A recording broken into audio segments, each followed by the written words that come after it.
Hello, welcome to day 11. Today is going to be a sit down video slash rant because if you, I don't know if you follow YouTube drama channels, I kind of do a little bit because this one caught my eye, especially when it comes to animals. Some YouTubers, some people just shouldn't be allowed to own animals. Like it kills me that some people are allowed to own animals. So the YouTuber that I'm talking about, her initials are NP. I'm not going to say her name. I even refuse to watch her actual video because I don't want to give her views. So I'm relying a lot on these, on Twitter and different drama channels, which thankfully a lot of them are kind of saying the same thing. So I'm more inclined to make a decision about how I feel based off of those. But this YouTuber, she's apparently a mommy vlogger. So with that being said, this particular YouTuber, she's a mommy vlogger, and apparently she has a kid. She had a dog and she posted a video less than a week ago with her and her husband and talking about how they had to put their dog to sleep.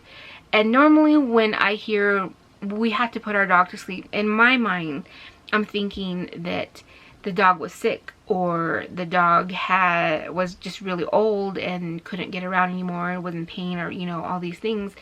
Or even sadly, sometimes accidents happen where a dog gets hit and it's in so much pain and surgery won't help, so they have to put the dog to sleep. Those are the things that I think of when people say I had to put my dog to sleep.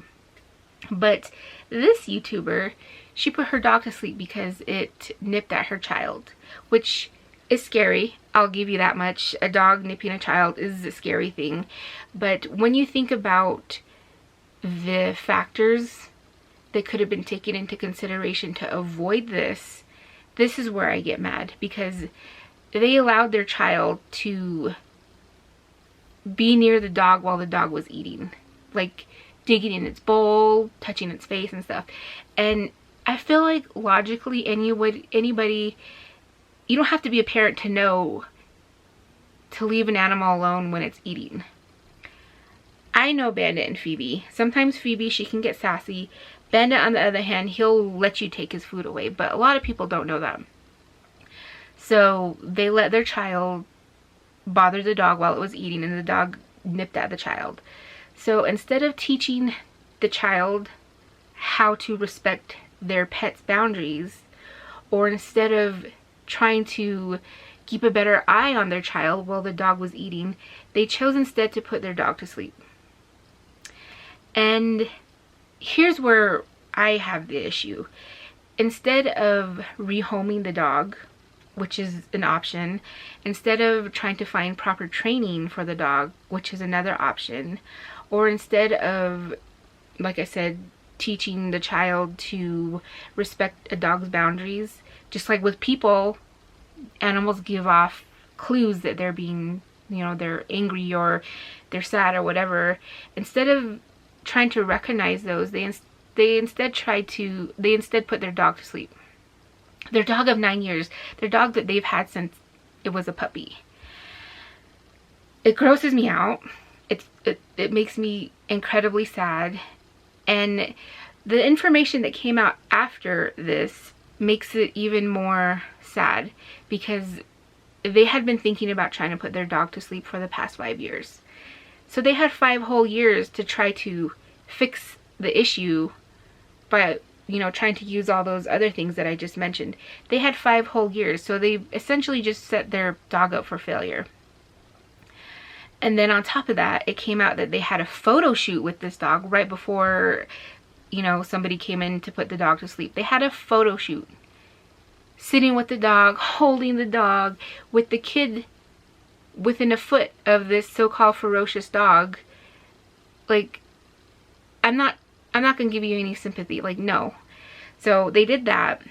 And then in this video where this YouTuber and her husband are talking about putting their dog to sleep, they're sitting there, she's sitting there with a cup of coffee, drinking it like she's out to brunch with her friend. And then what makes it even more weird is that they're sitting right next to each other. And she's talking and she's like, yeah, and then so the dog was ferocious, not looking at the camera but looking at her husband. And to me, that gives me like, we're in on this lie together. We're both spinning this. And do you see what I'm saying? We're, you know, and it kind of gives off those vibes, and it kind of gives off like she's asking permission from her husband to say what she's saying. And then I just feel like the only thing that they're missing is like the dog was ferocious, like winking at each other type of thing. It's weird. I'm not a body language expert or reader or whatever, but you get vibes sometimes, and this video gives off like, it gives off the weirdest vibes. It like she's sitting there drinking coffee, like you're like, what? So, and then it comes out on Twitter that the husband is telling people, oh, your husband let you use the computer today. Like, I am so glad I don't have a husband that is like, no, you can't do this, you can't do this, you can't spend this, you can't buy that, you can't, like, so that's how they operate apparently.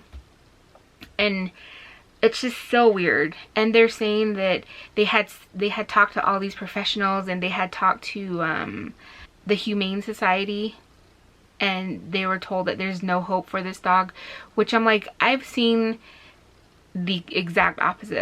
Coming from the reservation, dogs can be aggressive, dogs can be shy, they can be terrified. A lot of the times these animals are acting out because they're scared.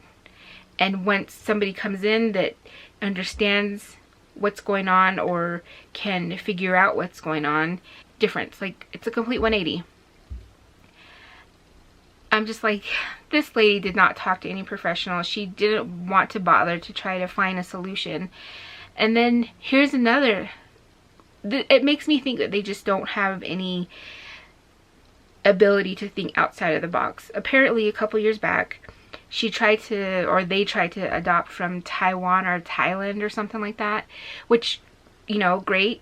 But instead of going through with the adoption, she completely put a halt to the adoption because she found out that she couldn't post on the internet or social media, which I guess are the same thing, about this child, about the process, can't post any pictures. Instead of being like, oh, well, maybe we can just not post about this child for a year.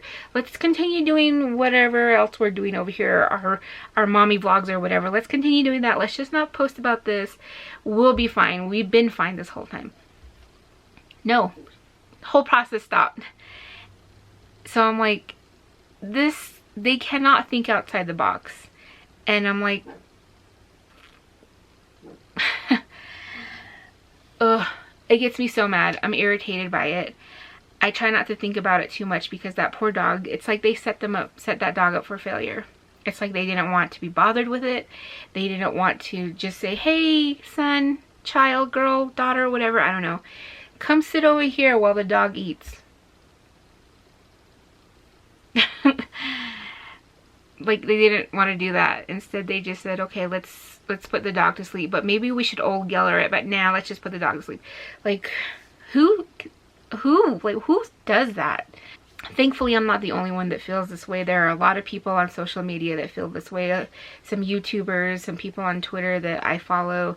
And I try to stay away from, you know, the drama channels and tea channels and stuff like that.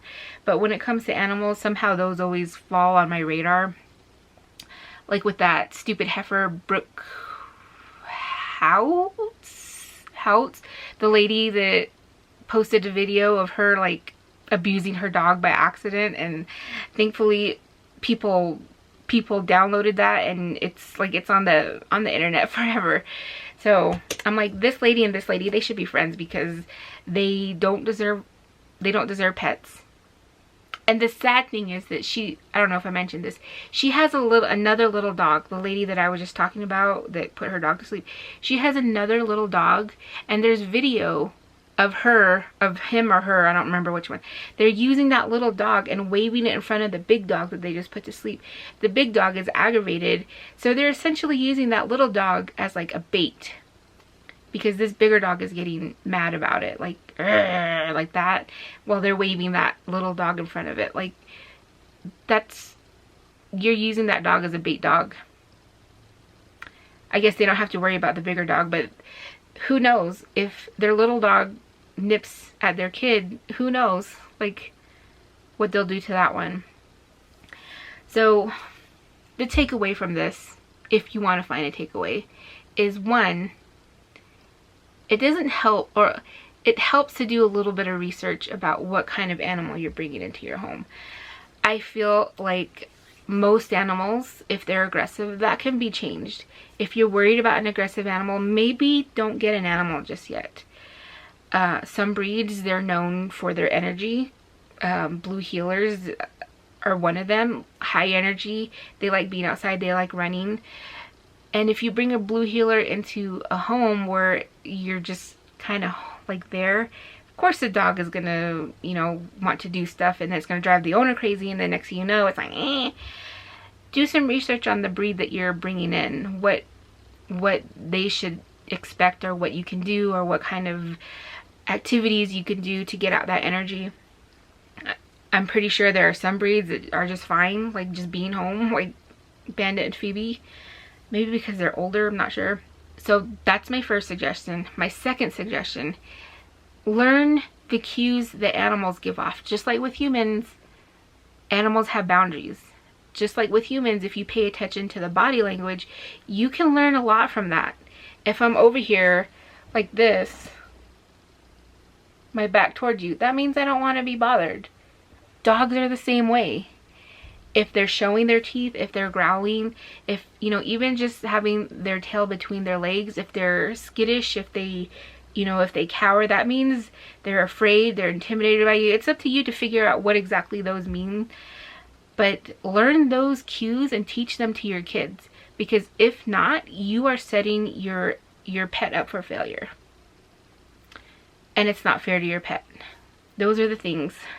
And then also, if you adopt, with at least 2 of the rescues that I work with, if you adopt, the paperwork that you sign saying that you are legally responsible for this animal, you'll resume medical care and stuff like that, a lot of the times there's a thing at the bottom that says if you cannot care for your animal, or if you decide you don't want your animal anymore, you are to contact the rescue. You sign on that, and instead of putting the dog to sleep, instead of taking it to the shelter, you can call the rescue back and be like, this isn't working out. Whether or not they give you a refund, I don't know. You'll have to read, you know, your contract. But sometimes you have that option. Not even just contacting that rescue. Let's say Phoebe, I would never do this. Let's say Phoebe becomes too sassy, I can't handle her anymore. There are rescues that specialize just in Chihuahuas. So I have contacting the rescue I adopted her from, or contacting a rescue that specializes in Chihuahuas. Personally, I would go with the rescue that I signed the contract with, but it's like, think outside the box. There are other solutions. You don't have to just quickly jump to euthanizing your pet because you failed to understand where they're coming from. So anyway, that's it. Sorry this was a long time. It was like almost 15 minutes now, over my 10-minute goal for my vlogs, but I just felt like I needed to talk about this. So I'll talk to you guys tomorrow. I'll post a video tomorrow, and we'll resume the May vlogs. I haven't missed a day. It's going to be interesting the next couple of weeks, but that's what challenges are for, right? It wouldn't be called a challenge if it wasn't easy. So I'll talk to you guys tomorrow. Thank you guys for watching. Good night.